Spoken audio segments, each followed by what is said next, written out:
Gente boa e bonita, boa noite, boa tarde ou bom dia, dependendo do horário em que você quiser ou puder ver esse vídeo. Comecemos a nossa segunda rodada de temas correspondentes ao primeiro ano do médio. Vamos agora ver sobre o surgimento da sociologia, o contexto histórico do qual a sociologia surgiu, correspondente a esse primeiro vídeo. No segundo vídeo veremos sobre a sociologia de Auguste Comte. Auguste Comte foi um autor francês que influenciou e foi, digamos, o criador da sociologia. E no terceiro vídeo veremos sobre a influência da doutrina sociológica do Auguste Comte, da doutrina positivista, aqui no Brasil ou no território brasileiro.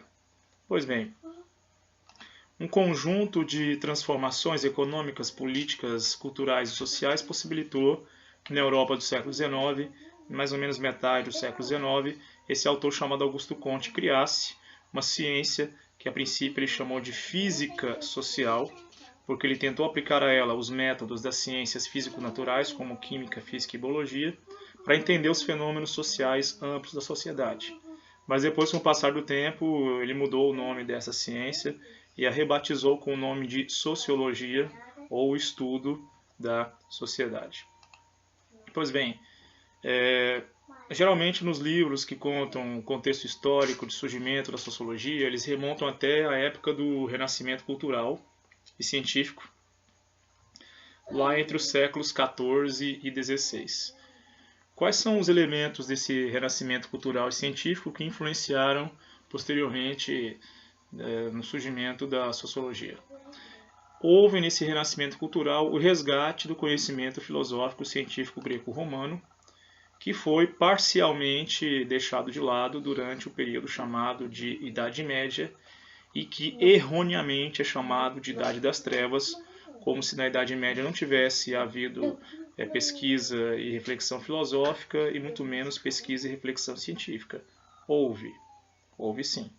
Essa visão de renascimento foram dos homens, dos cientistas, filósofos e artistas desse contexto histórico do século XIV ao século XVI, se eu não me engano, de um escritor do Renascimento, um italiano chamado Francesco Petrarca. Essa expressão de Idade Média como Idade das Trevas veio do Petrarca.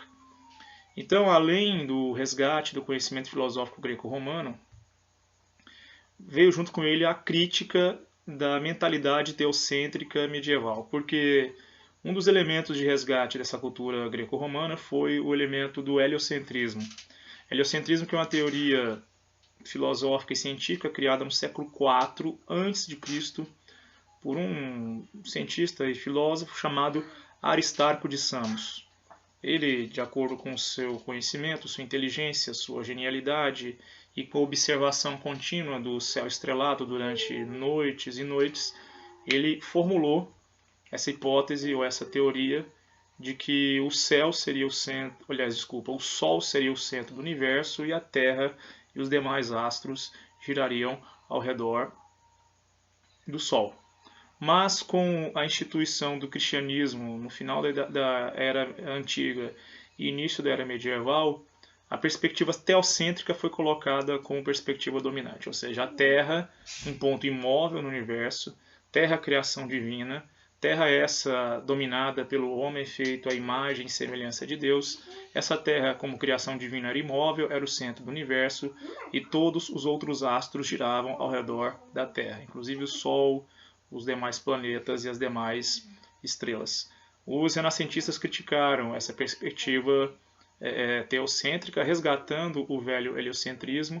Heliocentrismo esse que foi algumas vezes tentado ser resgatado durante a Era Medieval, mas para valer mesmo foi no Renascimento que ele foi resgatado de vez, com Copérnico, que dizia que os astros faziam movimentos circulares ao redor do Sol. O Kepler depois, entre o Renascimento e a Revolução Científica, ele comprovou que os movimentos dos astros não eram circulares, eram elípticos. E todas essas teorias depois, na Revolução Científica, foram provadas por A mais B pelo Galileu Galilei. Houve também a valorização da visão humanista e antropocêntrica, onde o homem é o principal fator de interpretação. Traduzindo, está associado diretamente ao heliocentrismo. A Terra não é mais o centro da criação. Deus não é mais a figura que simboliza a criação e o conhecimento. O que simboliza o conhecimento em si é o ser humano. Daí veio a visão antropocêntrica.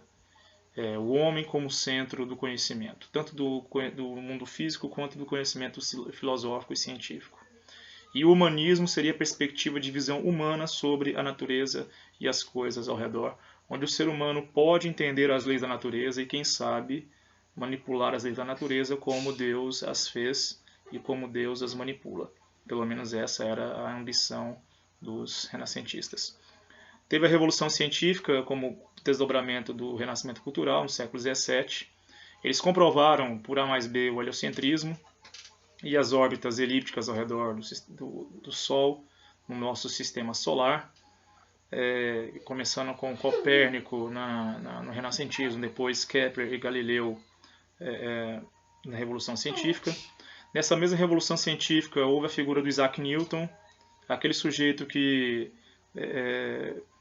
descobriu a natureza do arco-íris e formulou aquilo que nós chamamos de física clássica, as famosas 3 leis da mecânica e também a lei da gravitação universal. Tudo isso gerou questionamento das explicações metafísicas, como se houvessem forças que controlassem a razão, controlassem o mundo e todas as coisas, e também das explicações religiosas. E a ciência se tornou a principal forma de compreensão e interpretação do mundo. Mais adiante, houve o Iluminismo, a corrente filosófica europeia, principalmente na França, Inglaterra e Alemanha, tributários do Renascimento e da Revolução Científica. Eles defendiam a razão como fonte de conhecimento, razão essa que deveria combater o obscurantismo ou o misticismo. E os iluministas também combatiam na área política fervorosamente o absolutismo monárquico, onde os monarcas europeus detinham todos os poderes políticos de governo, de criação das leis e de cobrança de execução das leis. Aquilo que nós chamamos de executivo, legislativo e judiciário era concentrado nas mãos somente do rei. O Montesquieu, que era um filósofo iluminista, propôs, não foi o único, mas ele desenvolveu a ideia dos 3 poderes, ou seja, o poder político tem que ser dividido em 3 esferas. O poder executivo, com o governante e auxiliares, o poder legislativo, com os legisladores, que são os parlamentares, no nosso caso, por exemplo, deputados federais e senadores, e o poder judiciário, composto por juízes, por técnicos burocratas da justiça, que são treinados, formados e qualificados para cobrar a execução das leis e exigirem o cumprimento da justiça. Tudo isso está no contexto do iluminismo do século XVIII. E também a defesa de princípios liberais. Princípios liberais esses que, mais para frente, foram estendidos e tiveram relação direta com a defesa e a difusão da perspectiva da cidadania. Cidadania como conjunto de direitos, que nós veremos em vídeos posteriores. Como desdobramento do iluminismo e bebendo nas fontes dos autores iluministas, houve a Revolução Americana, que nós conhecemos também como independência das 13 colônias inglesas ou independência dos Estados Unidos. Foi a primeira colônia europeia nas Américas a se tornar independente, se amparando nos princípios iluministas. Princípios iluministas desses, por exemplo, uma crítica ferrenha ao absolutismo. Esse foi um argumento dos colonos da América do Norte para lutarem pela independência em relação à coroa inglesa.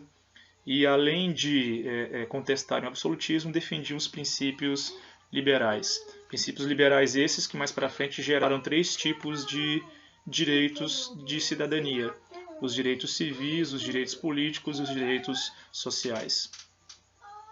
As revoluções inglesas, um pouquinho antes, no século XVII ainda, a Revolução Puritana e a Revolução Gloriosa.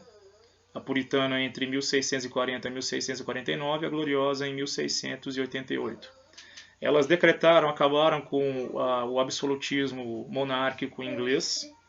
Falamos muito dos franceses, mas os ingleses acabaram com o absolutismo 100 anos antes dos franceses. E na Inglaterra também, além do fim do absolutismo, houve o fortalecimento do parlamento. Então os parlamentares, os legisladores que eram representados pela alta e pela baixa burguesia, eles ascenderam ao poder político e desde então foram eles que transformaram a Inglaterra no império onde o sol nunca se punha, pelo menos até o final da Primeira Guerra Mundial. A burguesia ascendeu ao poder e também defendia, pelo menos na teoria, princípios liberais, mas quando você estuda história, a pátria do liberalismo, no caso a Inglaterra, não era tão liberal assim na prática.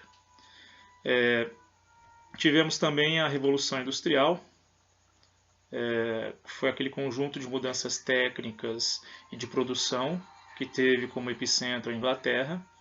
Revolução Industrial é essa que formou uma nova classe social, que é a burguesia industrial, derivada da antiga burguesia mercantil, associada inclusive à burguesia mercantil.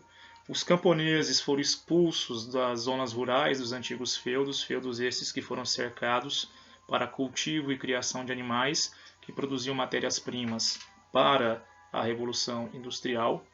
Esses camponeses, quando migraram para as cidades, passaram por um processo de proletarização, foram transformados em trabalhadores urbanos das fábricas da Revolução Industrial.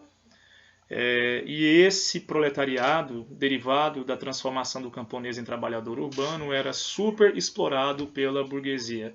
Burguesia essa que era a burguesia industrial. E o sétimo e último elemento influente no contexto histórico da formação da sociologia foi a Revolução Francesa, que durou mais ou menos 10 anos, 1789 e 1799. Alguns elementos em comum beberam nas fontes das revoluções inglesas, do iluminismo e também da Revolução Americana. A participação francesa foi fundamental para que os colonos ingleses da América do Norte conquistassem sua independência. Se não tivessem tido apoio inglês, dificilmente teriam se tornado independentes. Na França, uma situação parecida com a Inglaterra, houve o fim do absolutismo e a burguesia ascendeu ao poder, chegou ao poder político.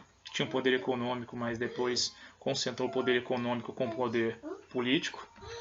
Houve também a abolição ou o fim dos privilégios feudais, ou seja, aquelas práticas onde clero e nobreza não pagavam impostos, foi abolido, todos tinham que pagar impostos, onde os camponeses, pelas relações de dependência, ficavam presos ao feudo, uma situação que é confundida com escravidão, mas não era bem escravidão.